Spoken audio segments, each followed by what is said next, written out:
Hey guys, welcome back.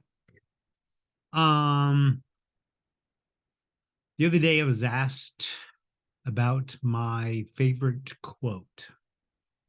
I don't remember a lot of, I guess, quotes and things like that. So I guess the ones I do remember are very important. But two of my favorite quotes that I use and I love so much.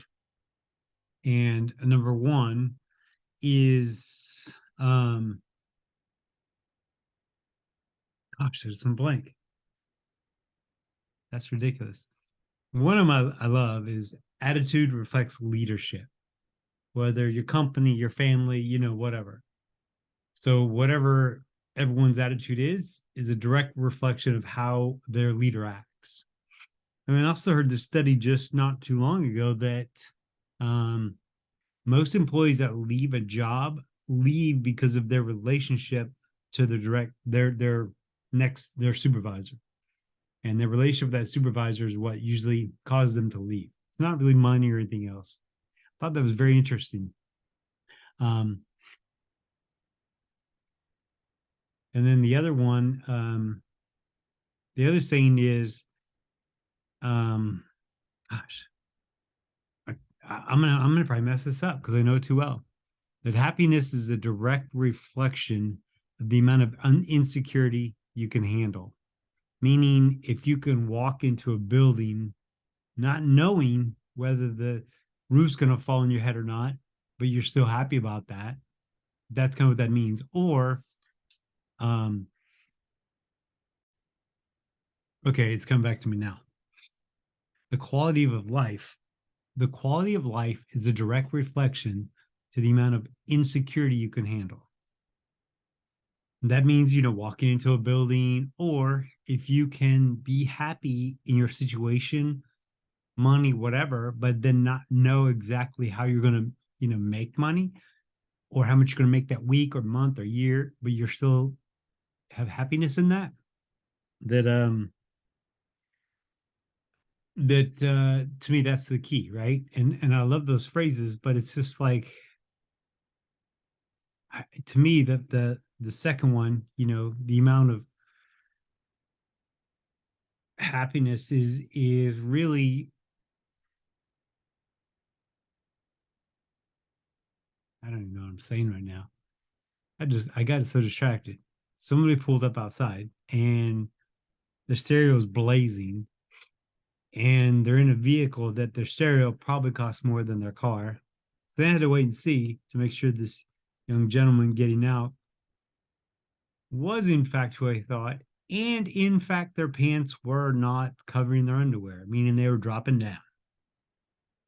Don't need to hear that. Anyway, that distracted me. It threw me off.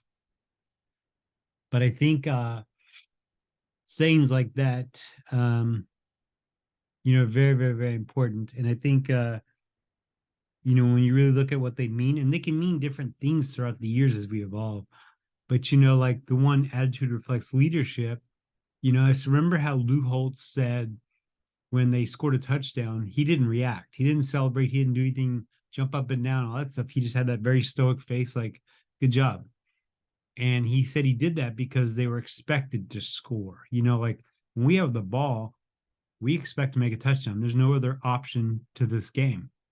And that was how he led his team, and his players then knew that and respected that. There's a lot of people currently, like there's a lot of weird stuff that goes on at the Y. And at the Y, it's been very unclear who's making these stupid decisions and not really thinking things through. And it just, from the bottom level, that's where I tend to be with them. It is more, attitude reflects leadership, but we don't really know who's making these calls. We know who's leading us on this lower ground level, but then they're being told something crazy and it trickles down. And I think that is, what's got to be handled. But some people just don't even understand that their little actions affect other people. That's why when you ask me how I'm doing, my response is always fabulous. I'm always going to be up. I'm always going to be happy. I'm always going to be excited. And if I'm not going out. Like if I am in fact having day that's less than great, I'm not going to go out into the world. I'm not going to try to infect that. Or I know how to get my mood back up where it needs to be. Music always brings my mood up, but that's kind of a given. So a lot of times I will try to find two or three other things before I just go straight to music, you know? A lot of rituals I do just keep me on pace to have that better, best day, better than the day before, you know, kind of that mindset. And I've just retrained my brain over the years to just think that way. There is no other way. Life's too short to have a bad day. Why would you? You know, I don't say the words other than now. I don't really say bad. I don't say horrible. I don't say hate. Um, those three words alone can just be so nasty and devastating and just destroy what you're trying to do in life. If things aren't going well, I will say that things aren't going well, or that wasn't ideal. To me, those are easier to come back from or navigate through than just, oh, that was a shitty day, or something like that. Because to me, those don't happen anymore. And I'm blessed and lucky to have gotten over that. Now, gratitude has helped a lot of that. I remember one time I didn't understand at the time. I was outside working. It was so cold, and I got in my vehicle, and it just felt so warm and felt so good to have that reprieve from the cold.